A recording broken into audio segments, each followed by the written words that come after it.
Good morning, everybody. Glad to have you here today. Thank you for joining me. If you will, like, share, comment on the post, and then if you will, we will jump into a interesting section of Paul's letter, Ephesians chapter 5, beginning in verse 22.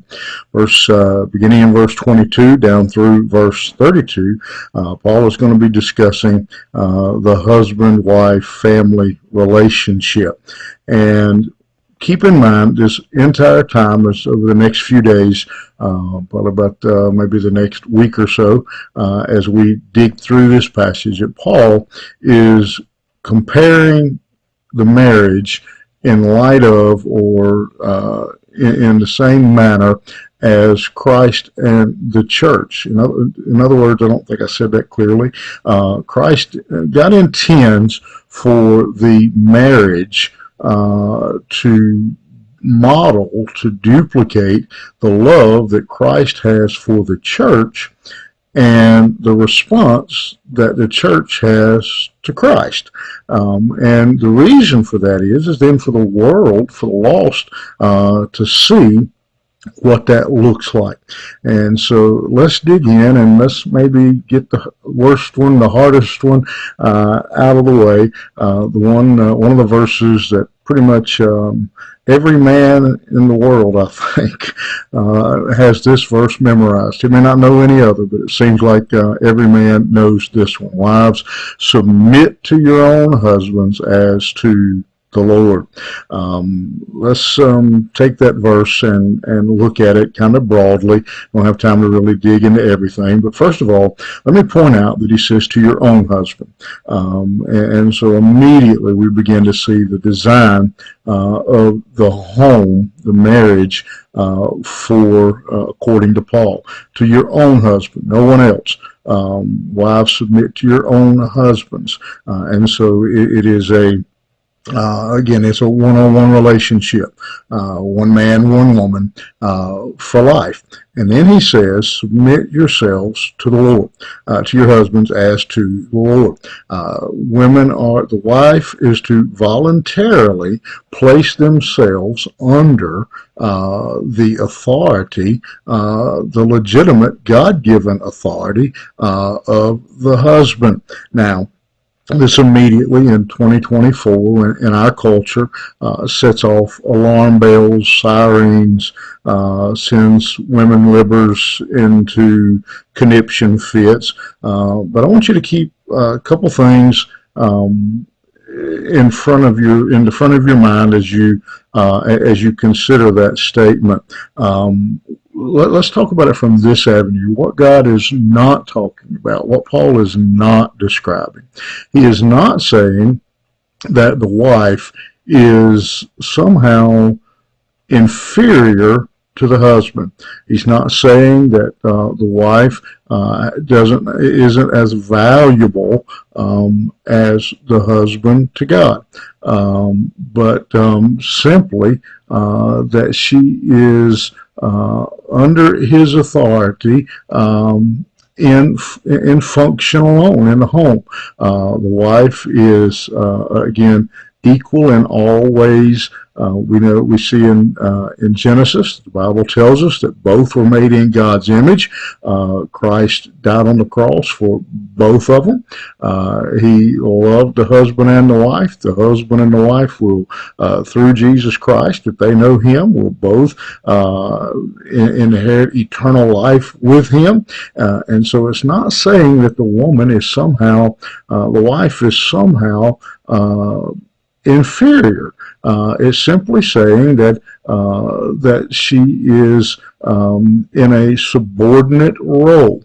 Maybe a poor analogy, but in your workplace, your supervisor is not a better human being than you. He's not, or she's not, either way, whatever, is not better person than you, but yet we know that there is a chain of command in the workplace. And so that's really what he's talking about here. Again, so he's not saying that the wife is somehow inferior. And we're going to flesh this out a little bit more even as we move on, because it becomes more clear as we work through what he says. But the second thing to notice here is that the husband is not the dictator. He is not some absolute monarch in his home. Wives, submit yourselves submit to your own husbands as to the Lord. The husband's authority is limited.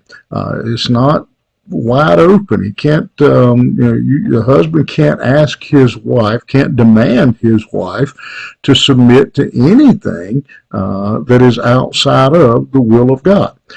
Just a far-fetched example, he can't say to her, hey, I need some money, go down there and rob the bank, and her submit to that demand.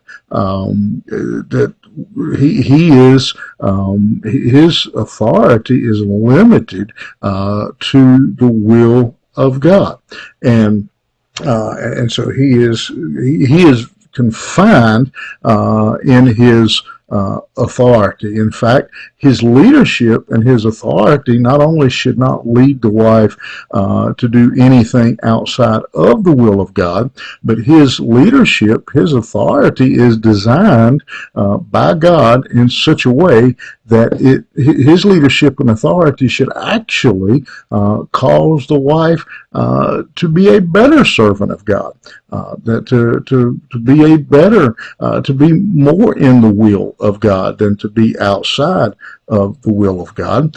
And so then the question will come up, and I read this illustration somewhere. I can't take credit for it completely. I'm going to take it and turn it just a little bit.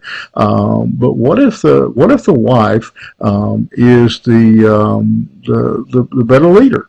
What if she has more authority, more intelligence, or whatever than the husband? And the illustration I read said, you have to think about it like this. Suppose you're going down the interstate and a tractor trailer is coming down the ramp and wants to merge onto the interstate. It's bigger, it's heavier, it's more powerful than your little car, but despite that, the yield sign on the ramp says that great big truck has to slow down and let your little car go by. If he doesn't, then there's going to be a disaster. And that is the same design that God has given into the home. He's given the wife a yield sign. He's put that up in when it comes to the will of God. And so a lot of people take this passage and really want to use it to crack down on the wife and tell her, oh, you got to submit.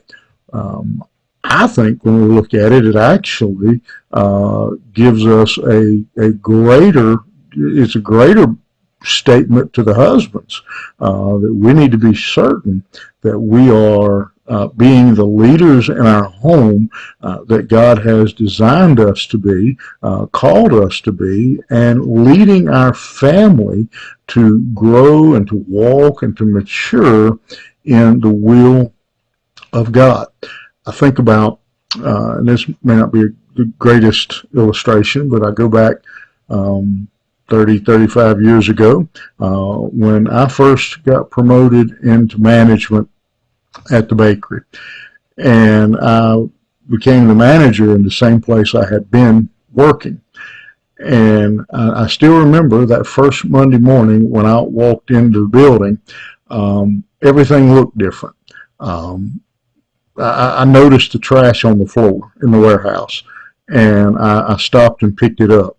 I noticed things that maybe were out of order, things that weren't like they should be. Before that, I don't know that I would have. I think the week before, I would have probably walked in and just ignored the trash in the floor. But now that I had some authority, now that I was the leader, I had to do better.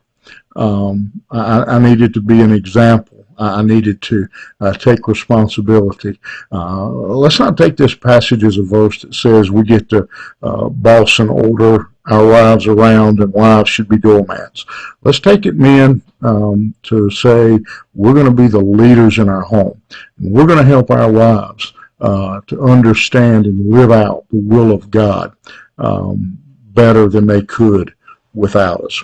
You think about that. Something real challenging for men. And so give it some thought. All right. We'll see you here tomorrow morning.